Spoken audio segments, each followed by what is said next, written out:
Thank you. Are there any declarations of interest in matters before us this evening? None. Thank you. In which case, can we approve the minutes of the last Cabinet meeting, pages 1 to 10? Are they approved? Agreed. Thank you. And as usual, I will confirm that items of business marked Part 1 will be considered in public, and they are agenda items 5 to 9, and items of business marked Part 2 will be considered in private, and they are agenda items 10 to 15. The first agenda item is agenda item 5, and this is a RESPOC report, which we are tonight going to defer till the next meeting of Cabinet, as Councillor Cawthorne, the relevant Cabinet member, does wish to comment on this report, and he will be attending at the next meeting, so we will hear that RESPOC report at that stage. Agenda item 6, page 51, is the Hillingdon Homeless Prevention Strategy 2017 to 2022. In August 2017, the draft Hillingdon Homeless Prevention Strategy was approved for consultation by the Cabinet Member for Social Services, Housing, Health and Wellbeing, and Cabinet tonight is being asked to consider the outcome of the consultation process and to formally adopt the strategy. Having said that, given that the new legislation, the Homeless Reduction Act, will come into being in April 2018, we're going to have to revisit this and do it again, and we will do that within 18 months. But we do need to have a strategy now. If you look at the supporting information, it's fairly fulsome. Homeless acceptances are steadily increasing, typically running at around 330 plus households per year. The rate of homeless per 1,000 households in Hillingdon is higher than the average rate across England, but considerably lower than the average for London. London does have a housing issue, and that's consistent across all the London boroughs. Consultation on the strategy is shown on pages 61 to 108 in this report, and was subject to a 6-week consultation, which concluded on the 15th of October. There were 20 responses, with a vast majority positive. The recommendations are that we note the outcome of the consultation exercise, that we approve the strategy, and that we agree to update and revise the homeless strategy within 18 months in the light of the implementation of the Homeless Reduction Act 2017 and the new statutory homelessness guidance. Any questions, or is that agreed? Agreed. Agreed. Thank you. Agenda item 7, page 109, is the establishment of a commercial property and trading company. Councillor Bianco. Thank you, Leader. The report is as you've just described, and the purpose really is to take advantage of the position we find ourselves in. The borough, as you pointed out just recently, needs more houses, and there are certainly a good number being built, but this is an opportunity to build more. Councils have traditionally approached this, as far as their own land is concerned, by selling it to developers who then, or housing associations who then build the houses. In an effort to improve that, we believe we can do that ourselves, and it will give us the advantage, hopefully, of some longer-term income. We think we'll get better houses developed that will suit our needs better, and heaven forbid, we might make a profit into the bargain. So it means we get two bites of the cherry, not just selling the land, but also sharing in the upside that traditionally the developer would have taken for himself. That's the reason for this proposal. The 3 recommendations are at the bottom of, the 4 recommendations are at the bottom of page 109 and the top of page 110, and I so move. Councillor Mills. Thank you. I think it would be worthwhile, just for avoidance of doubt, to have it confirmed that what we're doing in terms of setting up this company is acting as the developer and taking, in effect, all the risks, but potentially all the rewards that a developer would have. This is not a return to a direct labour organisation. We won't be employing the plumbers and the bricklayers and what have you. We would still be contracting that, and I think so. Just to make it absolutely clear, because I think sometimes when you read through here and the title itself, Commercial Property and Trading Company, some people might get thinking, oh, local government's going back doing what it did in the 80s, not very successfully. So with that clarification, hopefully I think this is a good idea. I've no doubt it'll be a good idea. Each project will be subject to its own business case, and as Councillor Bianco said, effectively we'll have greater control over the development of new homes in the borough, and we will retain any financial benefits which would normally accrue to developers. There's no reason why we should pass money which we could better spend on further homes, because we would reinvest it. So it's a good vehicle, we believe. Recommendations 1 to 4 agreed? Agreed. Thank you very much. Agenda item 8 is the Older People's Plan update. We're all very familiar with this now. Things like the free burglar alarms, which other council leaders can't understand why we do this, how we do this. But to date, we've fitted over 7,000 free burglar alarms for over 65s.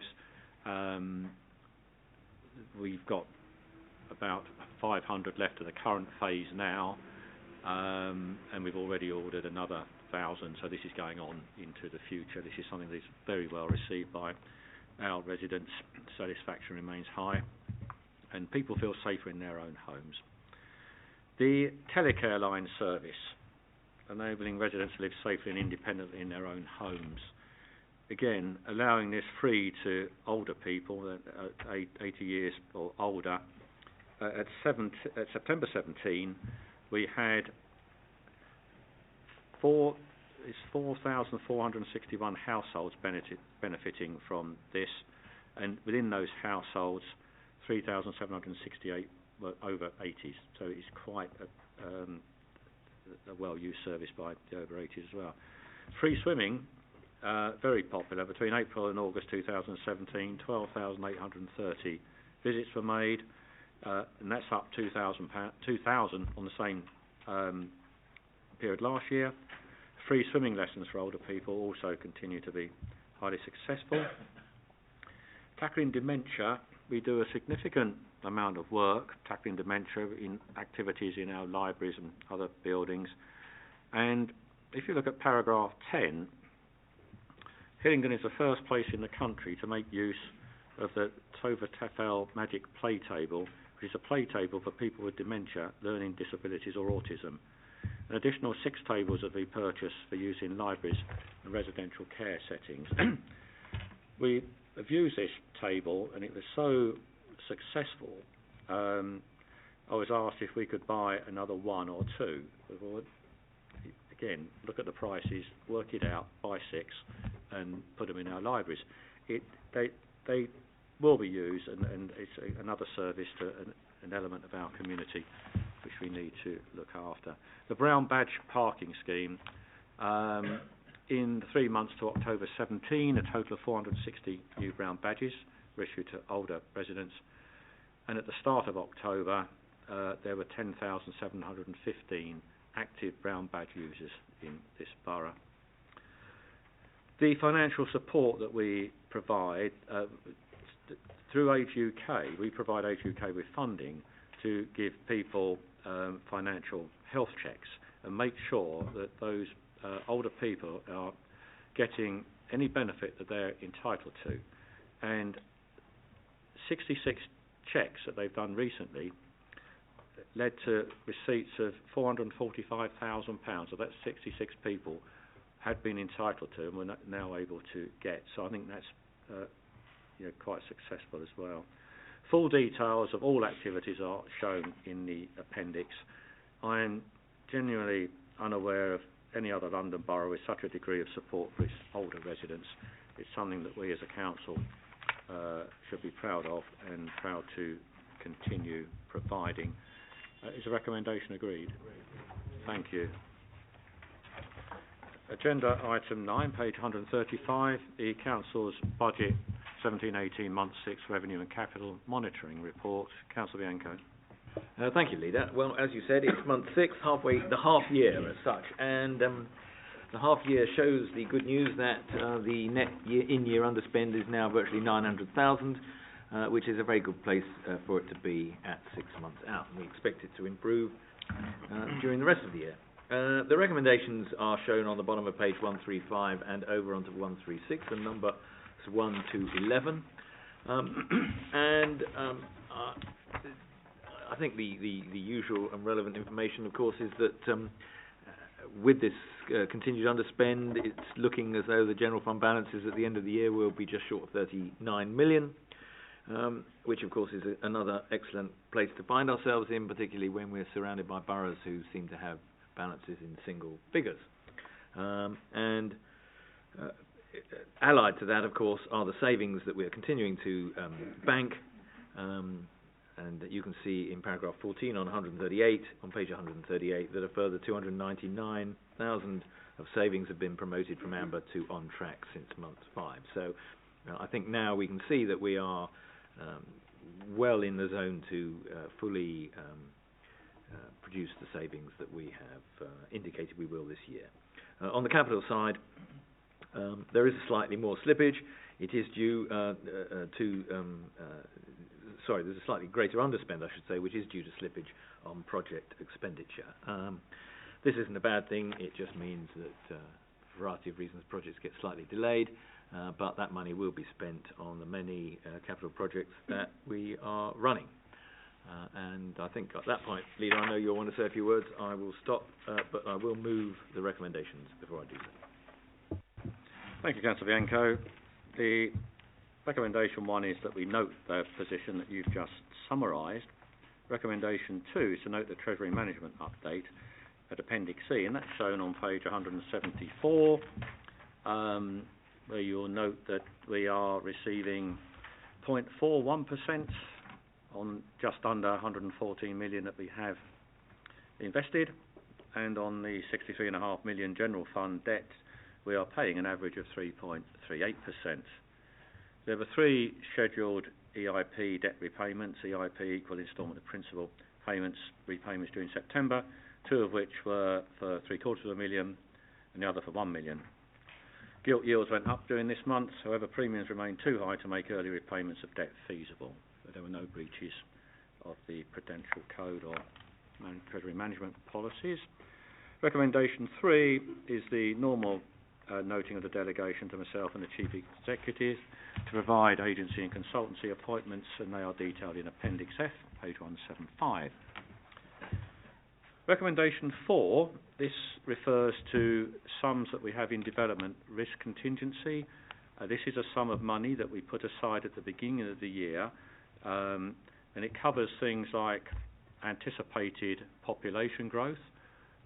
And rather than put it straight into the relevant budget, we wait to see that growth materialises, and then we transfer the funds during the year. At this stage of the year, we are confident that we can transfer the items shown at recommendation 4.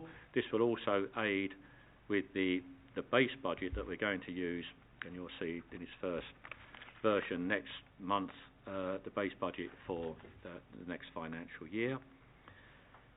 The recommendation 5 is to approve a virement of 5,195,000, and this is from part of the slippage that Councillor Bianco was referring to, this time the HRA account, and this is to allow us to continue to review and bring forward actions from the fire risk assessment work across all our housing blocks, and this is additional funding required to expedite these works, which although already programmed, we want to do as quickly as possible. So effectively what we're saying is some of the slippage on other projects we will spend on the fire risk assessment and replenish that when we do the budget again for next year.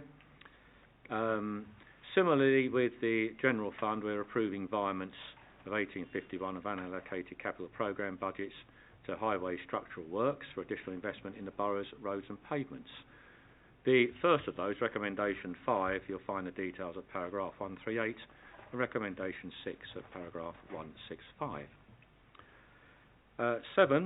Recommendation 7, to approve a virement of 32k from the general fund capital contingency to support refurbishment works at Murchison House.